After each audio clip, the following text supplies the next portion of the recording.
I'm here with this California Juniper. This one does have a little bit of a special history, and it does have a resurrection story to it. This one came to us from the National Collection in Washington, D.C. At the time, this was the only tree that was in collection at the National Arboretum that was gifted to another collection.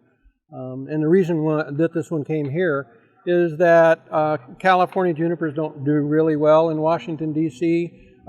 This tree originally had 2 trunks, and I think we do have some photographs showing this second trunk with foliage on it, and that just died while it was at D.C.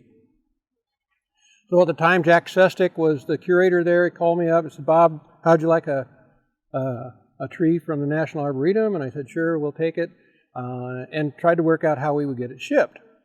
And here's where the resurrection story comes in. We shipped it overland by a freight company in D.C. who packaged it up and encased it in a structure of clear plastic, and Sustick and the crew at the National Arboretum put special foam soaked blankets over it so that it would stay hydrated. You know, we did everything we could because the shipping company said it would take 3 days to get it from D.C. to Fresno. Took 10 days to get from D.C. to Fresno, and in that time, the tree desiccated severely. So then we had to try to resurrect it before I had to call Jack and say, you know, your tree didn't arrive alive. But, long story short, we did manage to get it hydrated and resurrected.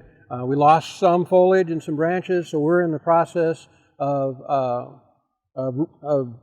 replacing the foliage pads on this design. This is about as close as we can get to the original design as it was depicted on display in Washington, D.C.